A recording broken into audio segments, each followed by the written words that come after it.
plan isn't doing enough. Who's new to Medicare and wants to get it right? It's time to switch for good to Anthem. Switch for complete coverage. With no doctor network, no referrals needed. With coverage that's guaranteed for life. Switch to a plan that pays for things that original Medicare won't. And helps keep you healthy. And switch because you can be confident that Anthem understands you and the road you've traveled and what it takes to move forward. Join the thousands who choose Anthem every year for low or no out-of-pocket costs and peace of mind when you travel. Switch your Medicare supplement plan for good to Anthem. And protect yourself from high medical costs. Enroll now. Call 888-265-0535 today. Hey, it's Nathan Gaucher, Mac Mitsubishi in Hartford. Right now, Mac Mitsubishi's having our red-hot Clear the Lot sales event. So going on right now, we're bringing it back. Cash for Junkers is here. Get up to $3,500 for absolutely any trade. That's right, get up to $3,500 for any trade, no matter the condition. Plus, forget about $199. All it takes is $99 in a job to get you driving today. Log on to MacMitsubishi.com or get here now. Mac Mitsubishi, New Park Ave, Hartford.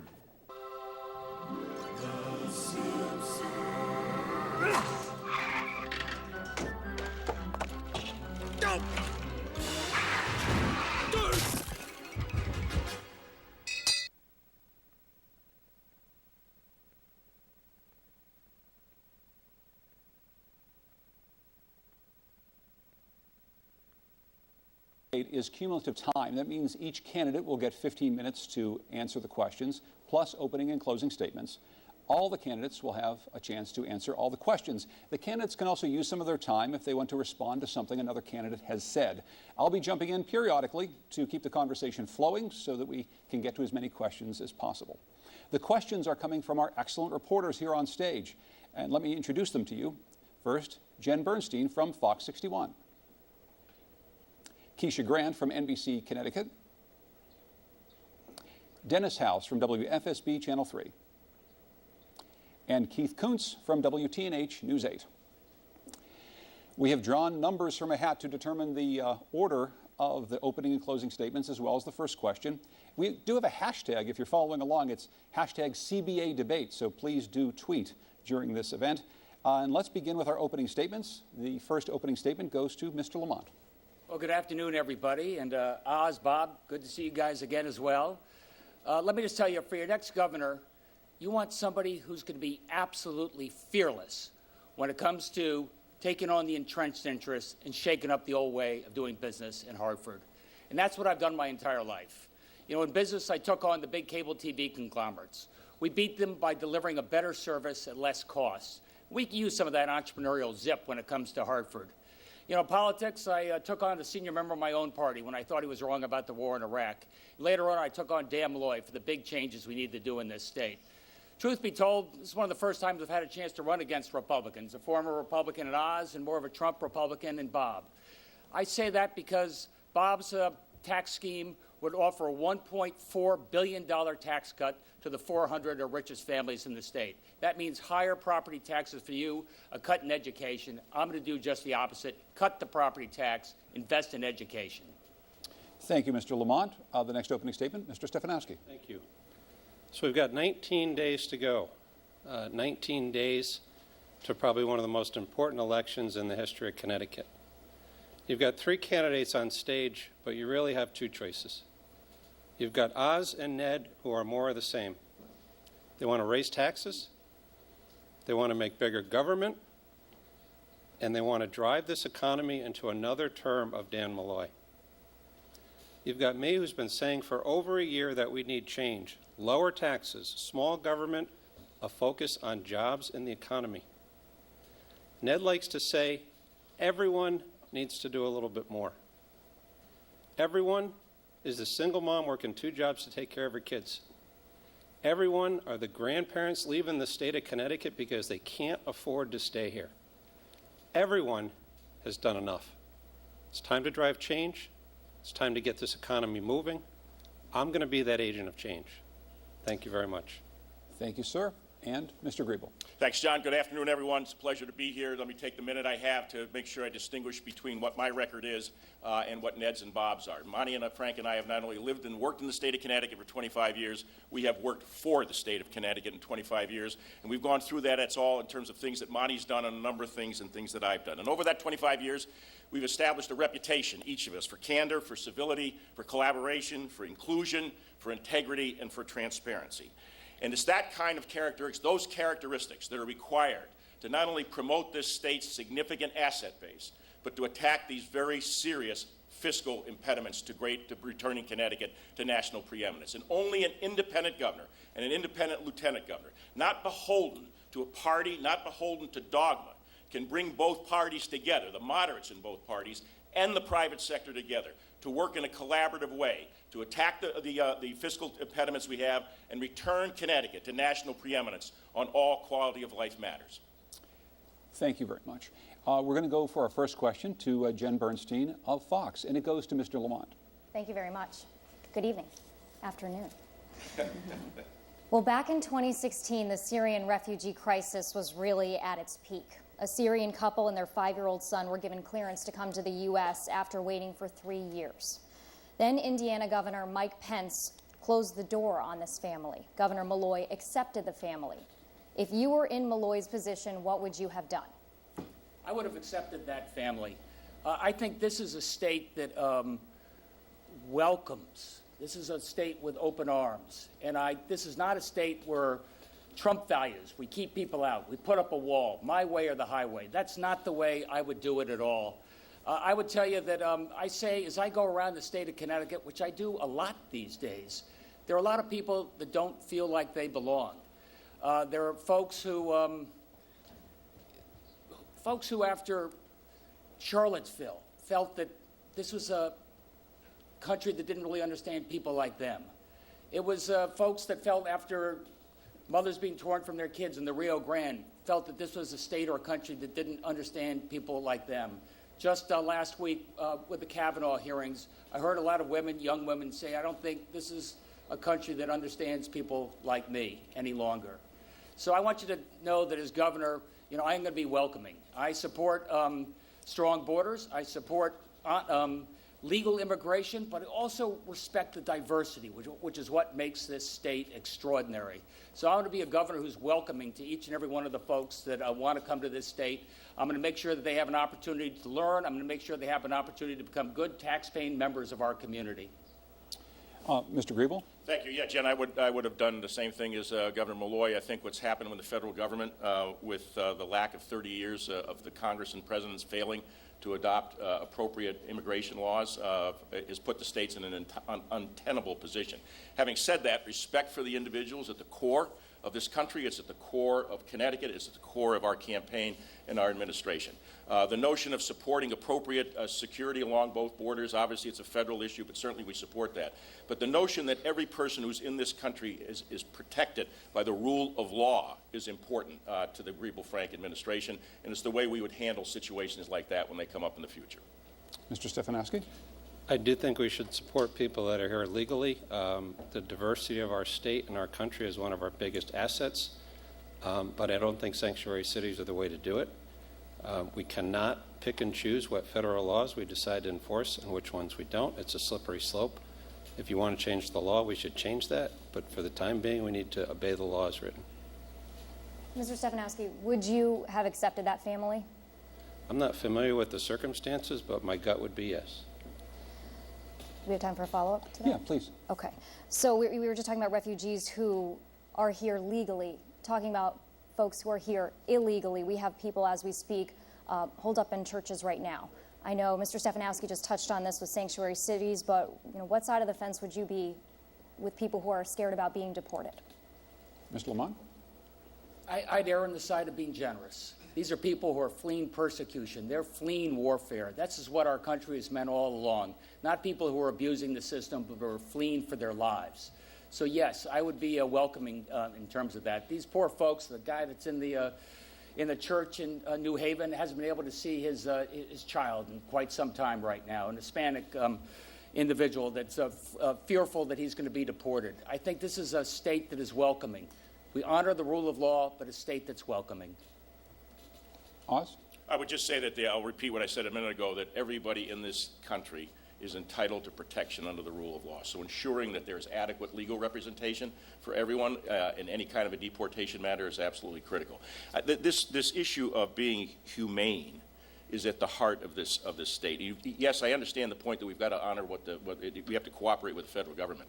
But the notion of making sure that people are treated humanely and have the protection of law, to me, are the key of how to deal with these very difficult issues that Congress has punted on for the better part of 3 decades. Could I just ask you, Mr. Stefanowski, to just clarify your position on sanctuary cities in the state, given that municipalities have an opportunity to in some ways, enforce laws the way they see fit with their police force? Yeah, again, I think the law is pretty clear. The law should be enforced. And I agree with both these gentlemen. We shouldn't be ripping families apart. We need to have empathy. We need to try to do the right thing for people here, but we need more control over immigration to begin with. We have to exercise some balance and some reasonableness, and we have to run the state appropriately. Thank you very much. Our next question is from Keisha Grant of NBC Connecticut, and it will go to Oz Griebal. Thank you. This question comes from the youth at Hartford Communities That Care. We know people of color face inequities every single day when it comes to educational opportunities and higher incarceration rates, especially among young black men. What type of innovations do you advocate to try to tackle this problem? Well, the best thing I think a governor can do, Keisha, on a number of these things is engage the people who are engaged in this work, and that's things like Project Longevity that's been implemented here in Hartford and New Haven and in Bridgeport, making sure that there is that those programs are appropriately funded so that we reduce the incidence of violence. We know that we have to engage the faith community in many of these cities because they're often the glue that keeps families together and provides the leadership and the inspiration for folks there. And we have to have honest conversations about how we're funding education across the board. We all know that if you're not reading by grade level, by 3rd grade, your likelihood of incarceration goes up dramatically.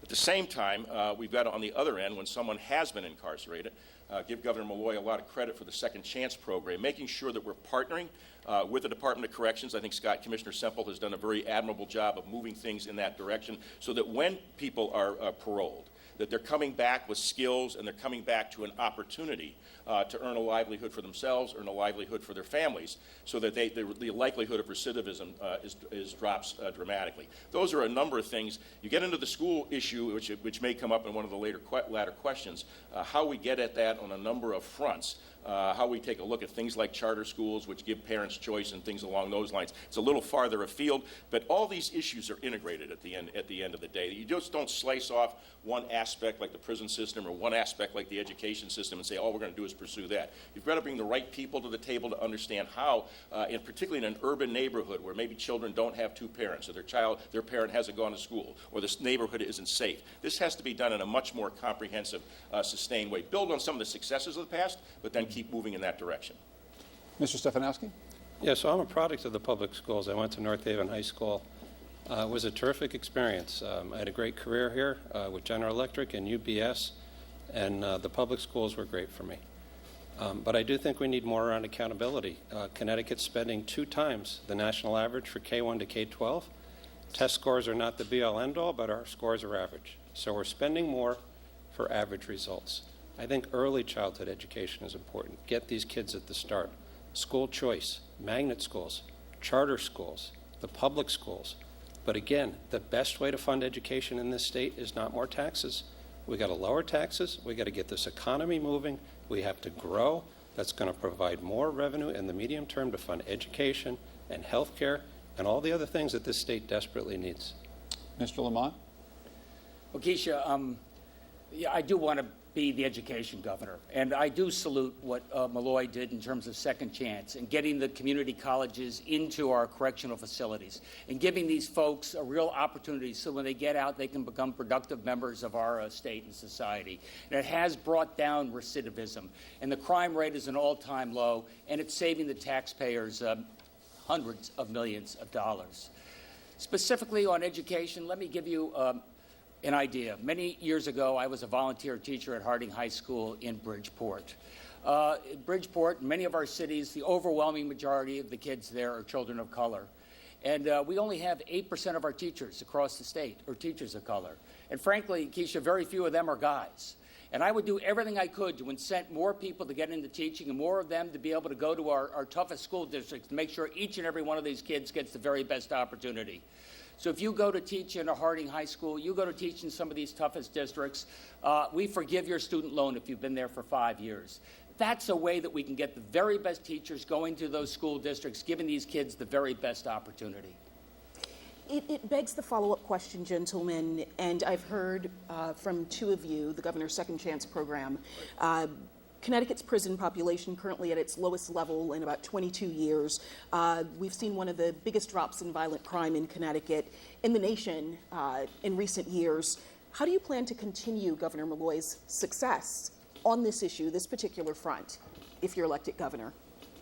I'm not sure that I do anything different than making sure, as I said a minute ago, Keisha, that the funding is there, that you're bringing private sector leaders in with Department of Corrections, keep building the partnerships, strengthening the partnerships that are there. I mean, there's nothing like building on success. So there's more that needs to be done, certainly. But the idea that you've got a strong foundation there and leveraging it, to me, is what our administration would focus on. We'd also look at the issue of some of the racial profiling. You mentioned, I thought the question was actually going down a slightly different matter in terms of the percentage of people of color who are incarcerated. And some of the laws that are passed that have an inherent racial bias to us. I know recent laws have been passed to make sure that there's an evaluation of new legislation when it's passed to make sure it does not have an inappropriate impact on people of color. It's got to be part of the way we move the state forward on a number of things. And looking at things as we down the road of exactly the idea of how we handle the bail system so that people aren't put in jail because they can't afford bail. I mean, there are a number of things that I think the state has made significant progress on that we can continue to build on in the next 4 years. Mr. Stefanowski, how would you build on that success that has meant many fewer people are in prison than were there 8-10 years ago? Yeah, I mean, I'm all for giving people a second chance, particularly young people after their first offense. We should absolutely do everything we can to get people back on track and give them a second chance. But this early release program is out of control. The recidivism rate, the number of people that go back to prison, is over 50%. We had the incident on the New Haven Green a few weeks ago with the contaminated drugs. One of the dealers of those drugs was arrested 37 times. We had the mass murder in Griswold by someone who was let out of prison early. I'm all for second chance. I'm all for giving people the right to correct themselves, but the safety of our communities comes first. I'm not sure the cost of law enforcement has come down. If you look at the all-in cost, I think it's gone up. We can look at early release, but the program needs to be modified. I think the second chance is working. I think crime is at an all-time low. I think recidivism is down because we're giving people a second chance. We're giving them training, giving them an opportunity going forward. So I would continue on that plan carefully. I'd just like to say one other thing. I would take a look at some of the other laws out there. I look at the marijuana laws right now. I know how they can be unequally applied. And I think they can also harm disproportionately people of color. So that's one of the reasons I don't just want to decriminalize, but I would like to legalize that, carefully regulate it over a period of time, in part because of the discriminatory effect it has on young people and how it sets so many of them back. Mr. Stefanowski, you want to jump in? I mean, I just have to object to that. People say crime's at an all-time low. Maybe the number of incidents is down, but you know what's happening? The population's at an all-time low. When you're losing 80 people a day, yeah, the number of crimes is going to come down. And if we keep going with this economy the way it is, there's not going to be anybody here left. So yeah, the number of crimes may be down, but this program has proven to be a failure. It needs to be modified. We need to put the safety of our law-abiding citizens first and foremost. I said, our population is up over the last 5 years, 10 years, 20 years, and 30 years. 80 people a day we're losing. Adding even more. Because of the economic policies at Dan Malloy that you want to continue. Or even coming into the state. We go on forever. We could actually go on forever. Keisha, did you have any other follow-ups? No. Okay. We're going to move on then to our third question from Dennis House of WFSB, and it's going to go to Bob Stefanowski. Thank you, John. Gentlemen, Governor Malloy has appointed dozens of judges and several Supreme Court justices during his 8 years in office. With the mandatory retirement of Justice Richard Palmer in 2020, You, if elected, will have to appoint his replacement. Are there any names of candidates you have in mind? And what kind of justice would you nominate? And how does your philosophy on the judicial branch differ from that of Governor Malloy? Well, first of all, we need to look at the total number of judges. There's a lot of vacancies throughout the system, and just because there's vacancies doesn't mean we need to fill them all. At UBS, I used zero-based budgeting, and it was not a quota system where we had to fill roles, so we need to look at the number. In terms of appointing the next judge, we need to find somebody with the appropriate legislative experience. It's not the formal general counsel to the governor of the city, of the state. We need someone with high integrity, we need somebody smart, and we need somebody who will interpret the Constitution as it's written, not be an activist judge that's going to try to rule from the bench and change law.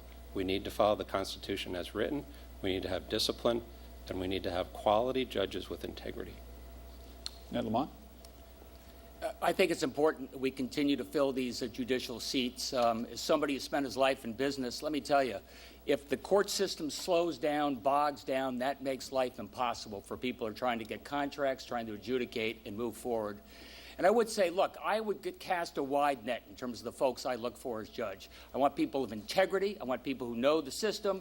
But I know that, for example, less than 5% of our judges self-identify as Hispanic right now. And I want to have a court system that sort of reflects the folks here in the state of Connecticut, so people know that this is a system that is working on their behalf, something that they can trust. So I'd be very careful to make sure we have the top qualified, diverse judicial system. Dennis, I don't have any names involved. One of the great strengths, the many strengths of this ticket, though, is that Monty Frank is a past president of the Connecticut Bar Association. So clearly we would reach out to the Bar Association to identify candidates that they have. The idea of making sure you throw the net wide to be sure that we're getting the right types of people to take a look at. I don't have a particular judicial philosophy that I know would differ from Governor Malloy's. I think quality people is what you're looking for, someone who's had probably I'd have a bias to someone who's has had trial experience, either as a lawyer or as a judge, so that someone sitting through has a real genuine understanding of many of the issues that will come before the Supreme Court from a trial perspective and from an appellate court's perspective. But the beauty of this ticket, as I said, is that that's one of the things that Monty has done. He has been involved in background in looking at candidates for judgeships. I don't think necessarily in the Supreme Court, but on the Superior Court, and that's a great asset that he brings to this ticket, and will strengthen our ability to identify the right person, ultimately to submit to the legislature to replace Judge Palmer. As you know, Governor Malloy's first choice for Chief Justice of the Supreme Court was voted down. Was that the right move? Yes. Why? Didn't have the right legislative experience, was the governor's chief counsel, was an activist judge that wasn't going to follow the Constitution. It was the appropriate thing to turn him down. I think it was the wrong decision. I think he was highly qualified, and we should stop playing politics with these nominations. The best thing I can say, Dennis, is you need to count the votes in advance. I think they've gone through that process was harmful across the board. And if you don't have the votes in hand, I would not have nominated them to begin with. One more? Absolutely. You've all talked about budget cuts if elected governor. Will there be cuts in the judicial branch, and where would they be cut? I think if you look at total cost in any of these branches, Dennis, taking a look at, and I'm not an expert in terms of staffing across the board, but looking at the openings we have today, does every opening have to be filled? One of the things that I think we have to look really hard at across the board, not just in the judicial branch, is the qualification for lifetime pensions. For serving after brief period of time. You come in after mandatory retirement 70, you're there a couple of years. I believe you don't even need to be there 10 to get the bulk of the pension, the health care. I think these things are the cost of the state have to be looked at. In terms of the equity and whether we've got the right number of judges, I would want to work with Monty, work with the Bar Association to say, do we have the right number of judges in here? If we don't, do we need to fill all the open slots that are currently there? I'd only add that we cut back on the number of probate judges a lot over the last 7 years, and that has not harmed justice in what we're trying to do. But I say again, as a business person, nothing is worse than a sluggish, slow judicial system. Sometimes you need to get answers. So I'd be very careful, Dennis, before I talked about just willy-nilly cutting from the Justice Department. I think it's very important we have the courts fully staffed.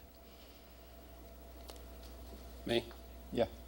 Dr. John. Please. Yeah, a true business person does look at cost. A true business person does not fill roles just because there was a quota from the last year.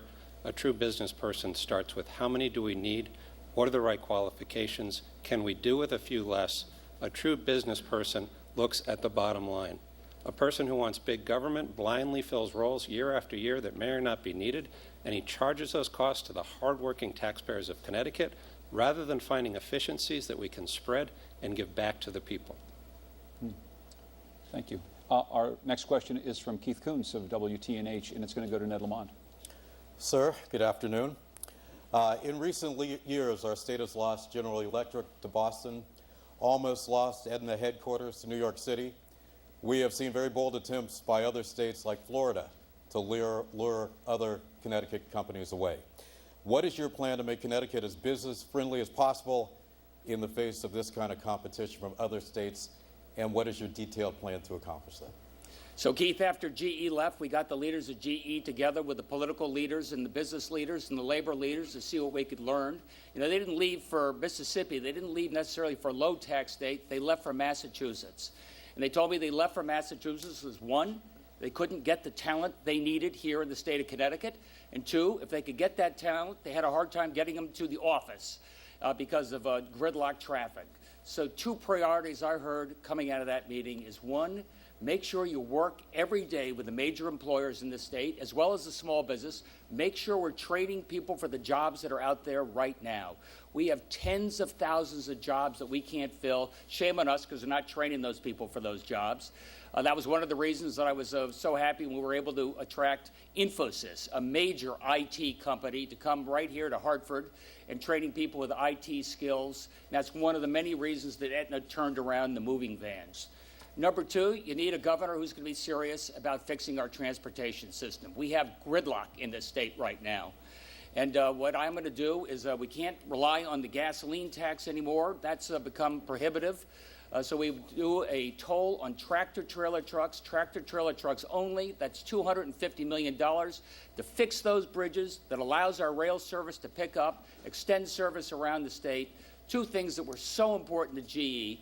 And finally, I've got to be able to tell people you're going to have an honestly balanced budget so we don't go through fiscal hell every 2 years. You can't do that if you say, I'm going to take $11 billion out of the budget, details to follow. That's the exact wrong way to go. First thing I do is get you that honestly balanced budget, no increase in income tax, hold the line on taxes, reduce spending in a serious way, and make sure that the business community knows we've got our fiscal house in order. Mr. Griebal? I'll take the GE example as to maybe play that out. Had won the governorship in 2010, I said during that campaign, and I've said all the years I've been in the state, both at Bank of Boston and at the Metro Hartford Alliance, the governor has to be the chief marketing officer for the state.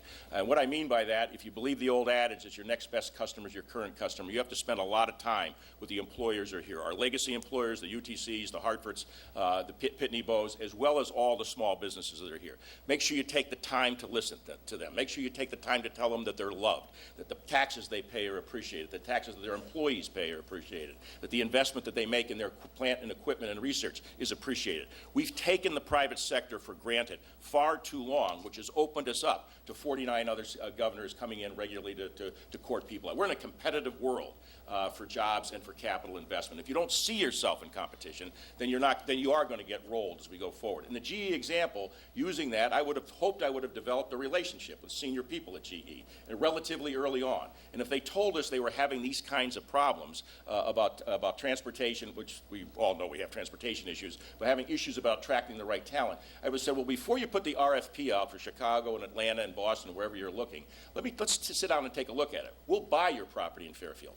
We'll take that off. You won't have to worry about it. We'll be responsible for buying and finding commercial buyers to make sure that the property stays on the tax rolls, not contributed to Sacred Heart. Let's come into New Haven. Let's see if we can find a place. Work with people like Bruce Alexander, who was a real driver at Yale in terms of the renovation of New Haven. See if there was a location in New Haven itself. Let's strengthen the partnerships with Yale, with Albertus Magnus, with Southern, with the University of New Haven.